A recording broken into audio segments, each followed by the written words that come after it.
Hi folks, Josh Knight the First here with another episode of Rider Rewind, coming to you with episode 15 of the series. Let's get right into it. So this week on Kamen Rider Geo, we've come to a pivotal moment in the series. Now we've gotten past a lot of the showing up of previous riders and all the nice things that come with that, but now we're actually getting into what Geo has to offer as a story on its own.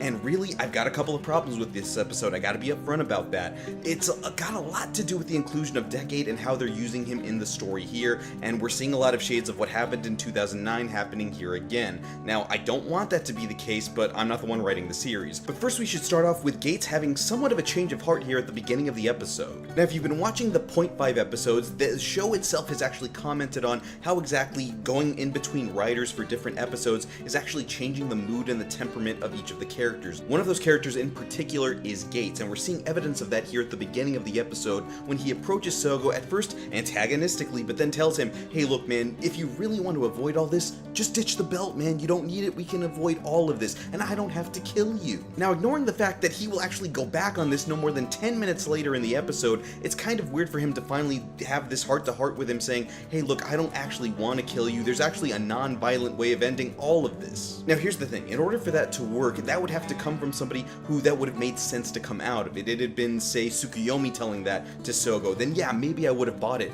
But coming out of Gates, it seems like it's not really on his level, it seems out of touch with his character. Now I understand that this is actually going to be a big plot point for the next couple of episodes as to what Sougo is actually going to do with his Jiku driver, but before he can decide anything, we see that Woz is here to provide more information that everybody is screwed right now in 2018. Now from what we see out on the Tokyo skyline is that 7 monstrous machines, which are referred to as Daimajins, are attacking the city. Now apparently these are the devices that Geo uses in the future, just 7 of them, to conquer the world, and apparently this is happening way sooner than it was supposed to. Now everyone seems to be commenting on this. Woz, Gates, Tsukuyomi, even the Timejackers are aware of this. Now we see here it's actually the Timejackers who are providing a lot more information next to Woz about what exactly is going on here. This apparently is retaliation for everybody jacking with time, and that apparently Geo has moved up what is known as the Day of Oma, which is apparently the day that he decided to take over the world. Now I do feel better knowing that there are consequences to everybody's actions here, and that Geo is having to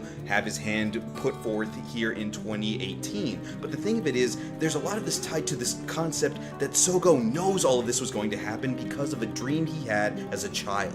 Now in very quick order, we see that Sougo tells the audience that when he was young, he started having a recurring dream about seeing these actual machines attacking Tokyo, people dying all around him, and a mysterious figure told him he would one day become king and prevent all of this from happening. Now right off the bat, I call bull on this because this is way too specific of a dream for it to be an actual dream. My take on it is that the dream was actually manufactured and none of it is real. Somebody was trying to get Sougo to come to this conclusion. Somebody has been molding Sougo from behind the scenes to either think he's Geo or actually set him along that path. So that actually sees that he's not really the bad guy here, there must be something else going on in the background. Now I know I've commented on other episodes where Sougo is really reacting to things happening, and there's nothing more evident than here in this episode, because as they're giving him all of this information, some of it just repeats of everything before, you become this really bad guy in the future, he doesn't have a lot of time to process it, he's just going from one thing to the next because things just keep happening to him. The next thing being a disciple from the future who is there on his future orders named Kashin. Now Kashin is a point of interest because we don't exactly know what he is other than being a disciple of Geo, but what is he?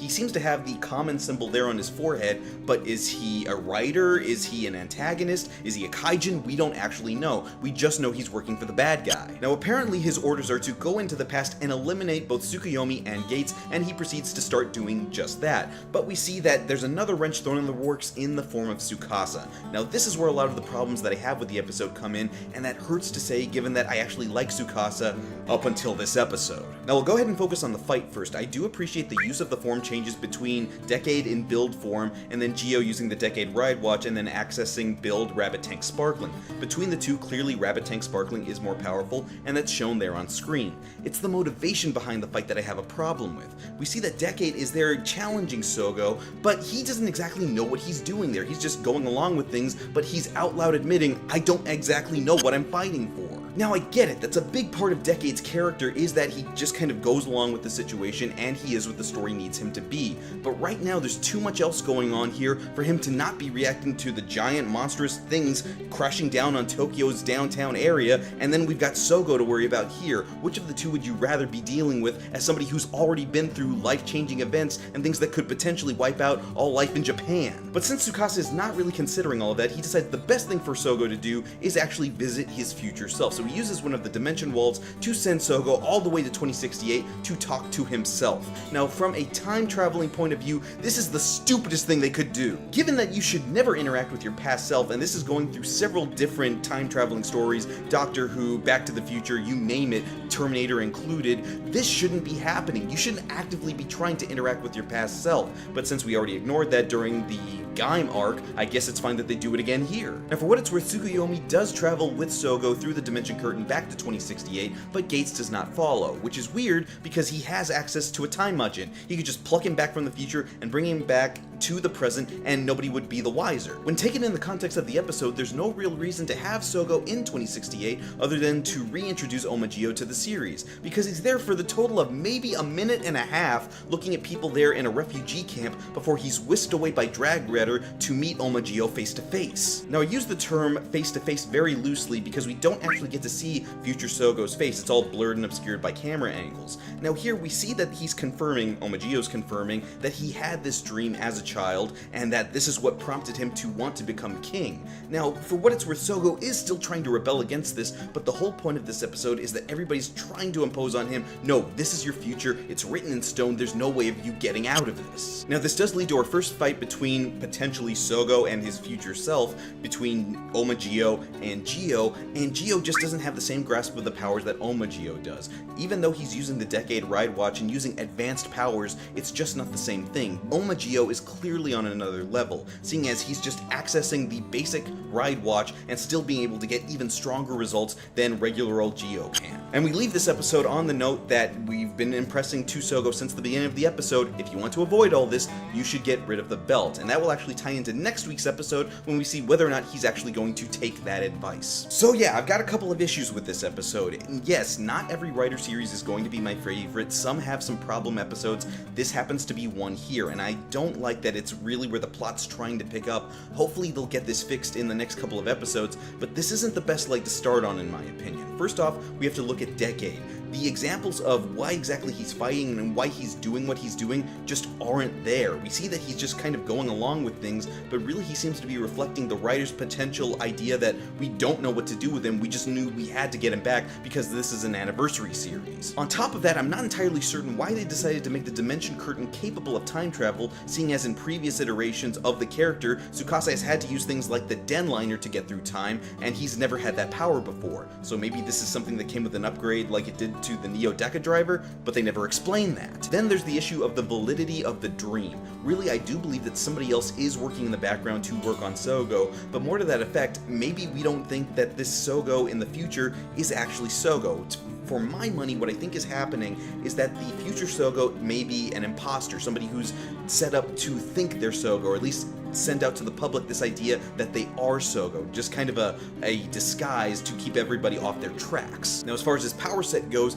it does make sense that a future him would have more of a grasp on what the Ride Watches can do and wouldn't necessarily need to put them in the Jiku driver to use them. So that much makes sense, but beyond that, I'm not entirely certain why he's willing to fight past him unless he's that certain of his dominion over time that it won't affect him. And then the last thing I'll comment on before I get to the questions is actually Gates. Given that he does have at least knowledge of that statue of Sougo from the future, we presume that the 19 previous riders before Gio are all displayed there, some of which we can see clearly in the opening or from any shot that we see of that statue. But for some reason, Gates does not put it together that Decade is one of those past riders, so he's not questioning 1, why he still has his powers, 2, why the Time Jackers haven't given him another Decade to fight, and beyond that, why he's even teaming up with him in the first place, because all of the riders that we've interacted with up to this point have been on the side of good. so why is this one being a jerk? But those, of course, are my thoughts on the episode. I want to hear what you guys thought on these topics in the comments below, so let's go ahead and talk about a few things. First off, Kashin.